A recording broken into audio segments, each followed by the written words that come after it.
Hi, I'm Cherie Lindbergh, and welcome to Elevated Life Academy, where we share real stories of healing, hope, and transformation.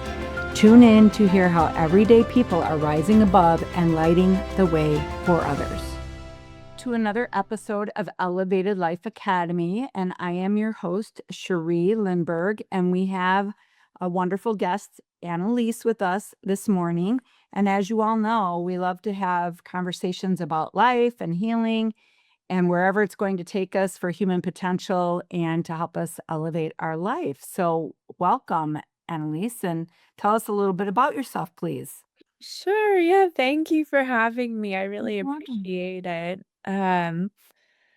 Yeah, I mean, I really I'm gonna try to say this in a way that's not confusing, but I really think of myself as a multidisciplinary artist and always have been. And I'm working on an album cover right now, and I'm starting to do some sonic creations with my husband, who's in a band and is a professional musician. And I've written books and published essays and poems. And I'm also clinically trained as a trauma therapist and a psychedelic therapist.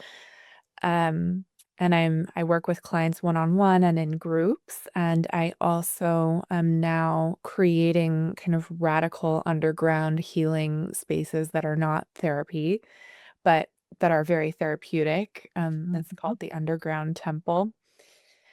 And so I'm doing a lot. I'm Mhm. very, very eclectic, very multidisciplinary, but I really think of it all as art. It's just different art forms that I'm Mhm. practicing. Well, I'm hearing you that you use that as a form of growth and for healing for everyone that you touch. Am I getting that correctly? Yeah. Mhm. Yeah. I think um I'm an artist whose work heals people. Try to Mhm. think of it that way. Yeah, absolutely. Yeah.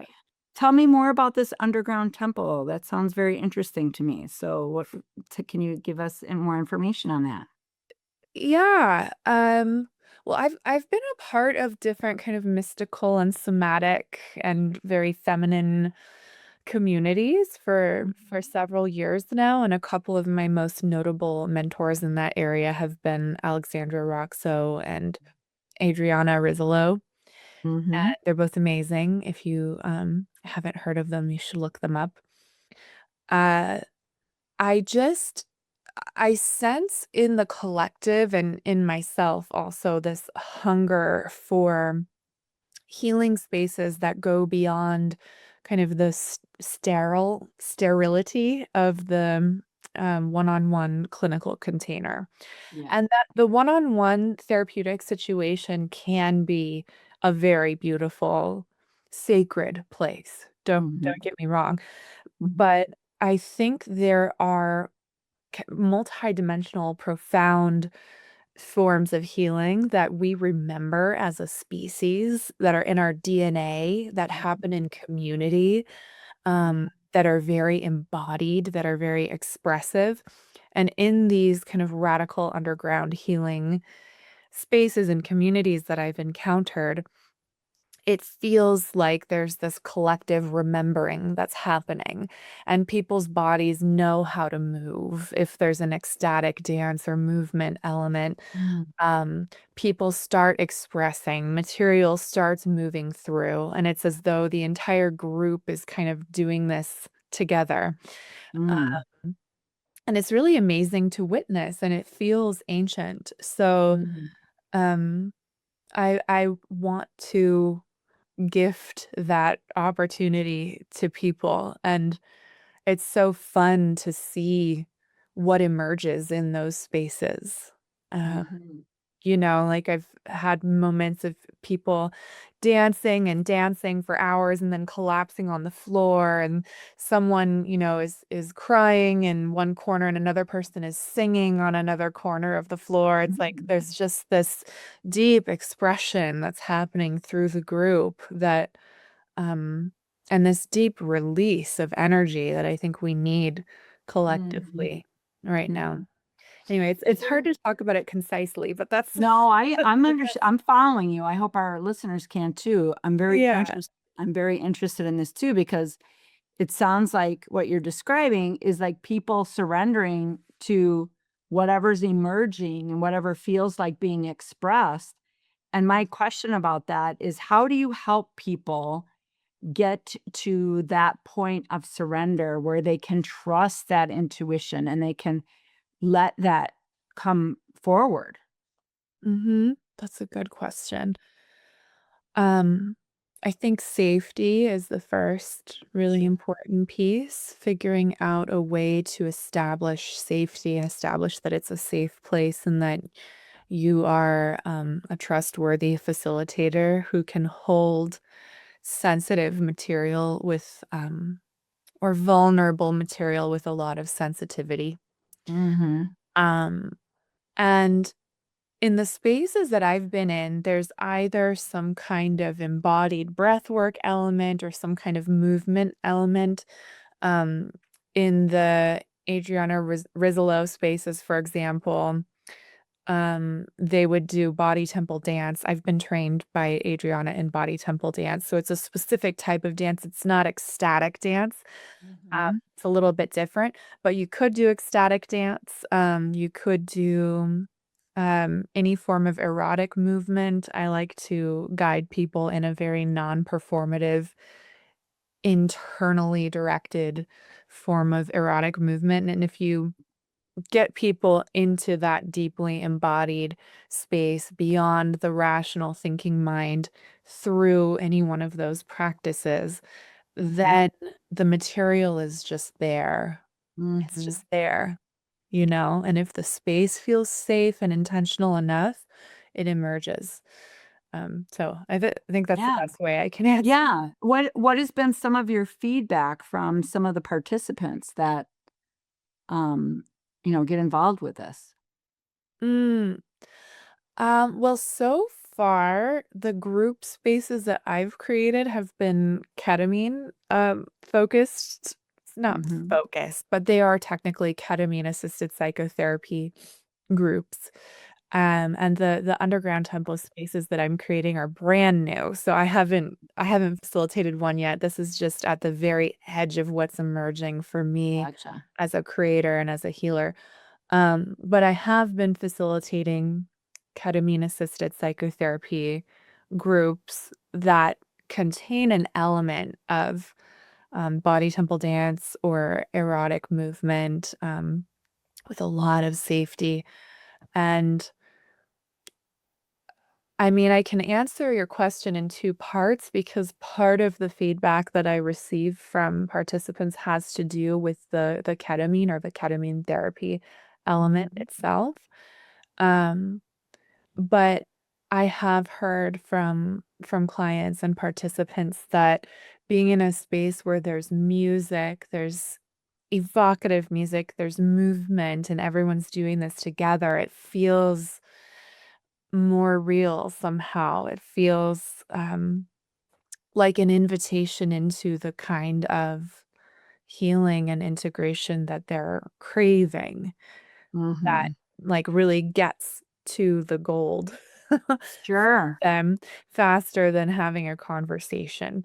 Yes. And that an energy and a space is created that feels very different from traditional therapy. Absolutely. Right. I mean, I'm trained in brain spotting, and so in just the research with trauma and trauma release and things in our central nervous system, all those imprints, I can only imagine.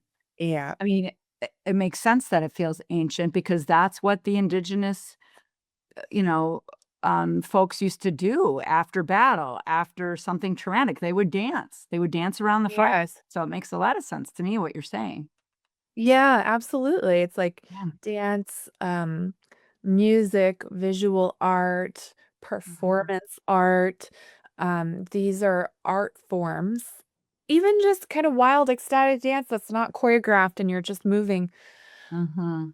We as a species have always used these art forms to metabolize collective trauma and Mhm. to make sense of what doesn't make sense.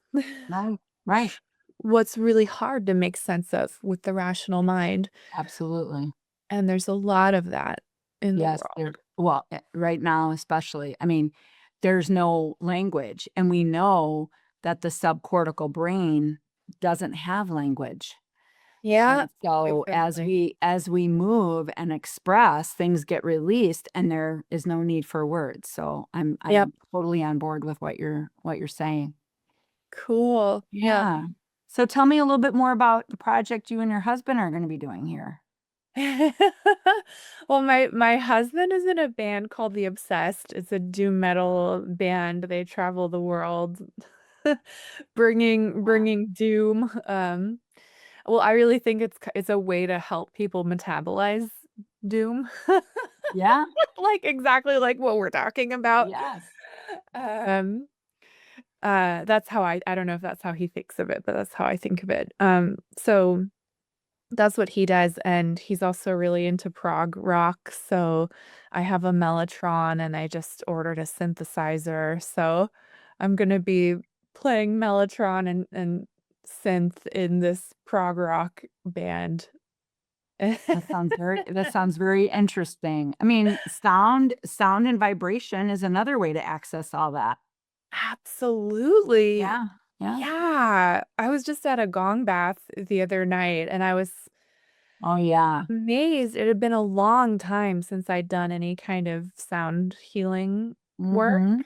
Mhm. And I was like, okay, I have to humble myself before this art form that I admittedly don't know a lot about, but it is something's happening here. It reminded me of being Mhm. in a psychedelic space, and I was Mhm. coming up against internal edges during Mhm. the process, and Cool. almost felt like I was leaving my body at Mhm. some point. I mean, it's really powerful when the It gongs is. get really loud. Yes, I've had a gone bath before and it does. It's surprising what can happen. But Yeah. I mean, if you start to really look at I love to bring in new experimental things that we're doing with the research and there's an organization that's called, oh gosh, let me see, Collective Healing Initiative, I think it's called CHI, and they're doing studies to show about mantraing, to show about vibration and music and dance and all these things Mm. that they're showing that we collectively we go into a biofield of energy and that Yes. this shifts like by doing this it will shift and it can move things out of our central nervous system, which is exciting. Yes. I love that biofield of energy. That kind of puts a word on something that I feel, but I have a hard time articulating. Yeah. But it Yeah. feels like I mean, in psychedelic spaces, sometimes I think of it as it's almost like a field of love Mm-hmm. that's being created, that's shared, that everyone feels in the group. Yes. Yeah. Yeah, that's beautiful. So is Yeah. that your primary work? You're doing the ketamine assisted therapy right now? Is that your primary work and you're doing it more in groups Um, or it's one-on-one? it's not what I do most of the time with Okay. clients. It is Okay. something that I love doing, and it's Okay. become absolutely, a really central thing in my heart in terms of my work. Not every client is doing that with me. Okay. I would say that the foundation of my work is the body and working with somatics, and I'm training in somatic experiencing right now. I'm in the second year of the 3-year Yeah. training. Gotcha. But it's a very immersive, experiential modality, as I'm sure you're aware. Mhm. So I Mhm. already use it moment by moment with all of my clients. Um, Mhm. my clients are all aware that ketamine assisted therapy is available in my Mhm. practice, but not all of them avail of it. And that's okay. It's Yeah. like, I Yeah. think the best thing is that at least this is how my practice is comprised currently. I like for people to be aware of what's on the menu And and then they can have choice. they can Yeah. have choice, Yeah. which is so important. And And, if they feel called to it, and I think it's a very personal choice, then we Mhm. can we can talk about it and we can prepare them for it. And I've definitely had some clients who don't want to go there, and that's okay. Mhm. You know? Mhm. So I don't have a practice that's 100% ketamine therapy focused, and that's just kind of the way that it is right now. Mhm. It's not necessarily by design. It just is. Like these are the folks who've come to me for whatever reason. Maybe at some point in the future it will be all ketamine, but I think just by virtue of the way I work, um, I'm very multi-trained and integrative, and Mhm. so people come to me for different reasons, and I'm always gonna Mhm. kind of start with where they're at in terms of what feels right. Absolutely. Absolutely. So would you say you're primarily trauma trained and you're doing trauma work? Is that primarily what you're doing with all your folks that you work with? Yeah, yeah. I mean, Okay. the modalities that I'm trained in that kind of form the bread and butter of my practice, EMDR and somatic experiencing, Mhm. those are trauma modalities, as I know you Mhm. know. Uh, Mhm.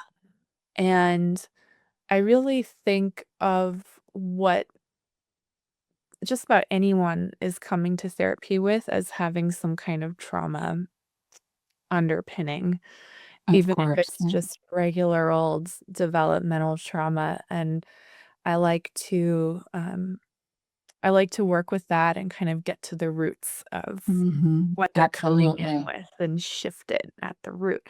So I definitely take a trauma approach to everyone I work with, whether or not they necessarily identify as a trauma survivor or have specific incident adult trauma they can point to. A lot of people do, but um, some don't really. But Mhm. I think of it as trauma work really with everyone.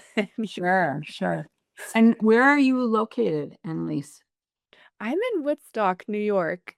Okay. Okay. Just Yeah, want to make sure yeah. our listeners know where you're at and I'm do all you online though, and I'm licensed in California and New York. gotcha. That's Yeah. important for folks to know.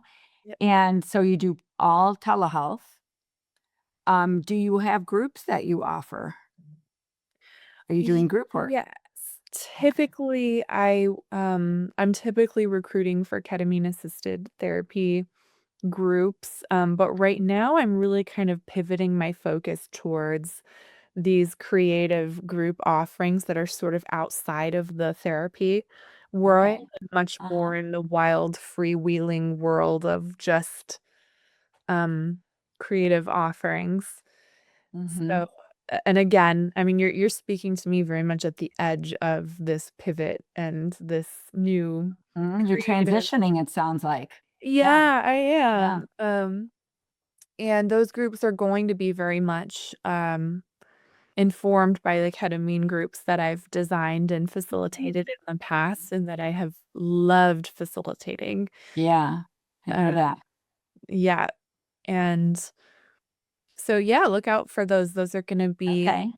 kind of at home ritual retreats and in-person ritual retreats That's to what I was just gonna support ask, if you're doing it in person or online.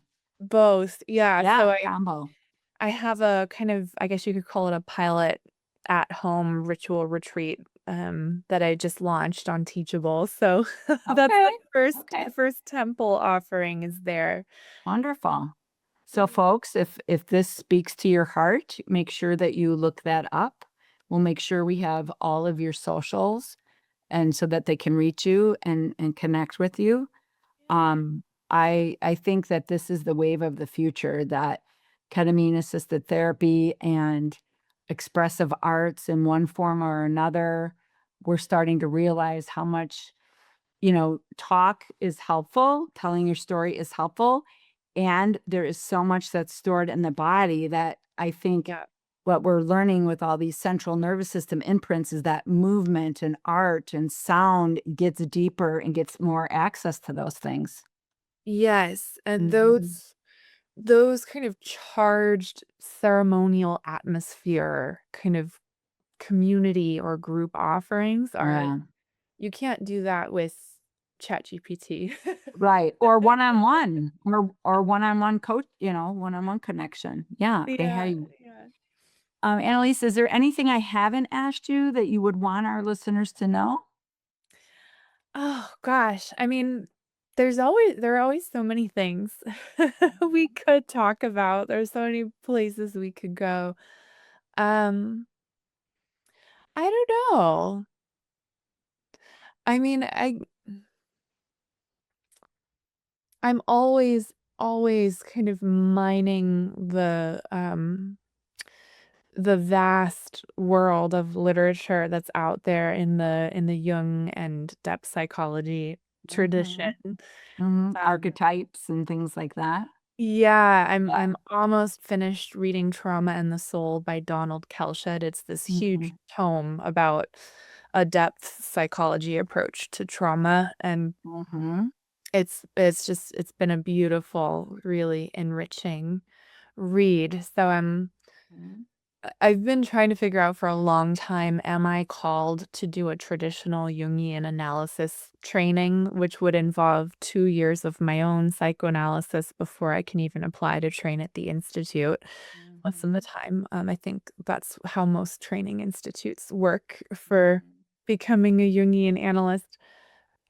Or am I meant to do a more rogue mhm, training where I mhm, just pick out the most essential reads and kind of do these, I don't know, underground Jung salon type workshops mhm, and um, reading groups of some kind. mhm, I haven't figured that out yet, but mhm, I'm also at the edge of a Jungian journey of some kind, and Jung has always been kind of whispering to me in the background, mhm, mhm. Well, it metaphorically. really sounds like you're evolving as a practitioner and you're trying to listen to those internal whispers in your intuition.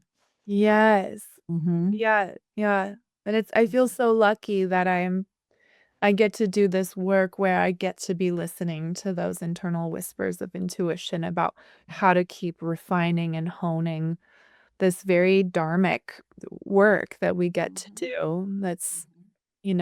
so that it is coming from the center of my soul. Yes, I hear that. I hear that. Yeah. Well, I just want to thank you for coming and being on the podcast and sharing what it's like to be in a transition and not really having the answers of where you're going, but having flavors, having Yes. like so I always think that that's wonderful when we can role model that to folks. Like, we're not always going to have the answer, but we're trying to listen to our inner intuition. And you're right at the peak of that, is what I'm hearing.